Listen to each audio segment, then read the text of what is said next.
বাঙালি মনস্তত্ত্ব।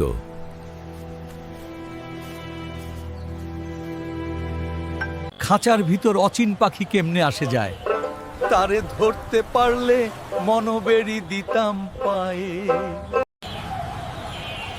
বাংলাদেশের মানুষের মনস্তত্ত্ব আজ এক অদ্ভুত বৈপরীত্যের ওপর দাঁড়িয়ে আছে।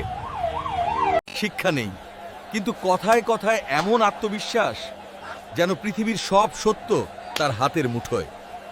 জ্ঞান নেই, নেই কোনো তথ্য, কিন্তু তর্কে মহাজয়ী হওয়ার এক অদ্ভুত অহংকার জমে আছে।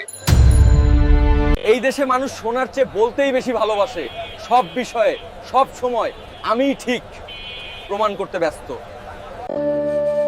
জীবনের কঠিন বাস্তবতা মানুষকে ঠেলে দিয়েছে ব্যক্তিকেন্দ্রিকতার দিকে।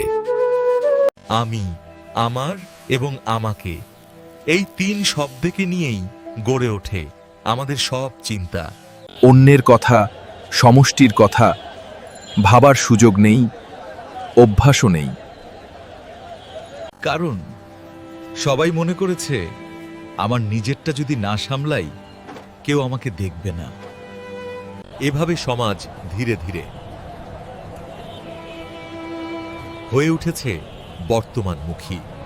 আগামীকাল কি হবে সেটা ভাবার মতো মানসিক, আর্থিক ও সামাজিক নিরাপত্তা বা স্থিতি অনেকের জীবনেই নেই। আজ যে কষ্ট, আজকের লাভ, এটাই বাস্তব এবং একমাত্র প্রাপ্তি। ভবিষ্যতের পরিকল্পনা যেন কেবল স্বপ্ন।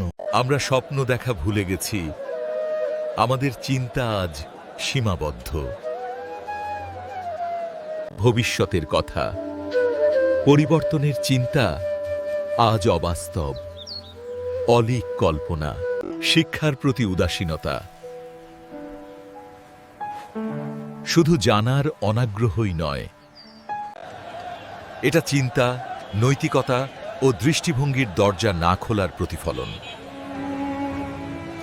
ভালো মন্দের মানদণ্ড অস্পষ্ট, পরিস্থিতি বদলালেই মানদণ্ড বদলে যায়। বিবেক অনেক সময় নীরব থাকে ক্ষমতা ও প্রভাবের সামনে। সামাজিক বিচার ন্যায়ের ভিত্তিতে নয়, বরং ক্ষমতা, অর্থ আর সম্পর্কের উপর নির্ভর করে। মানবিক মূল্যবোধ, ন্যায় বিচার এবং সমর্থন আজ ব্যক্তিগত লাভ ও ক্ষতির হিসাবের মধ্যে বন্দী। এর সাথে আরও আছে এক গভীর সামাজিক অভ্যাস, পরনিন্দা ও পরচর্চা। নিজের জীবনে যত সমস্যা থাকুক, অন্যের ভুল খুঁজে বের করাই যেন আমাদের আনন্দ। কার ঘরে কি হচ্ছে, কে কাকে কি বলেছে, কার সন্তান কি করছে, এসবই হয়ে ওঠে দিনের প্রধান আলোচনা। এভাবে আমরা নিজেদের হতাশা ঢেকে রাখি, নিজের অপূর্ণতা ভুলতে চাই। হতাশা থেকে সমাজে জন্ম নেয় অবিশ্বাস, হিংসা আর নিজেদের মাঝে দূরত্ব। সেই স্বার্থ এখন সম্পর্কের কেন্দ্রবিন্দু। স্বার্থের কারণে পরিবার ও প্রতিবেশীর সম্পর্ক দুর্বল হয়ে পড়েছে। সামাজিক ব্যবস্থা আর অবশিষ্ট নেই। সামান্য স্বার্থ নিয়ে ঝগড়া, জমির সীমানা নিয়ে বিবাদ, হিংসা, অপমান, সুযোগ পেলেই প্রতিশোধ। ঝগড়া, হিংসা, প্রতিশোধ এখন প্রতিদিনের বাস্তবতা। মানুষের মধ্যকার উষ্ণতা, পারস্পরিক বিশ্বাস, সহমর্মিতা, যা একসময় বাঙালির পরিচয় ছিল। বাঙালির সেই চিরচেনা সহজ সরল আন্তরিক চারিত্রিক বৈশিষ্ট্য তা এখন ধীরে ধীরে ঢেকে গেছে ছোটখাটো স্বার্থের কালো পর্দায়। তবুও এই জাতির ভেতরে আশার আলো একেবারে নিভে যায়নি। কারণ আমরা জানি এই জাতি এক অদ্ভুত শক্তি নিয়ে জন্মায়। পরিবর্তন এলে আমরা দ্রুত গ্রহণ করতে পারি, শিখি, আবার নতুন করে দাঁড়াতে চেষ্টা করি। অতিরিক্ত আবেগ এবং বাস্তবতা উপলব্ধি করতে না পারার জন্য আমরা পরিবর্তন ধরে রাখতে বারবার ব্যর্থ হয়েছি। আমরা যখন আমাদের দুর্বলতা বুঝতে পারব, তখনই নতুন যাত্রা শুরু হবে। আজ যেসব দুর্বলতা চোখে পড়ে, সেগুলোই আগামী দিনের পরিবর্তনের ভিত্তি হবে। আভ্যন্তরীণ বিষয়ে বিভক্ত সমাজ ও জাতি কখনো উন্নতি করতে পারে না। ভবিষ্যতের প্রশ্নে দেশ ও জাতি গঠনে প্রয়োজন জাতীয় বিষয়ের ঐক্য।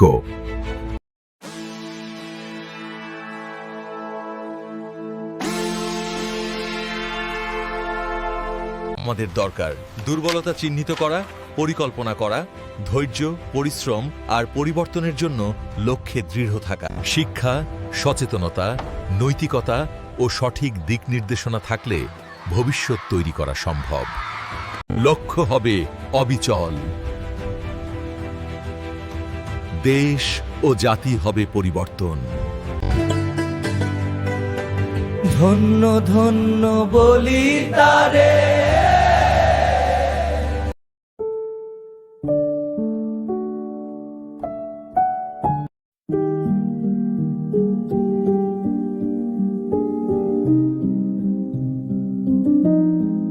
শিক্ষা হলো পরিবর্তনের চাবি।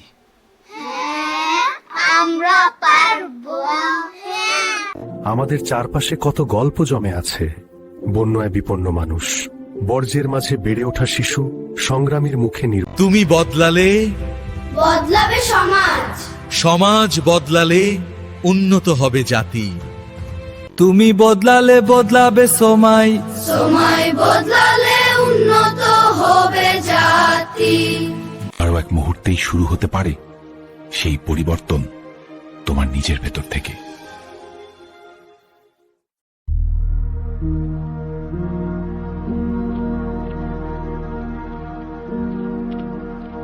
আর এক মুহূর্তেই শুরু হতে পারে সেই পরিবর্তন তোমার নিজের ভেতর থেকে।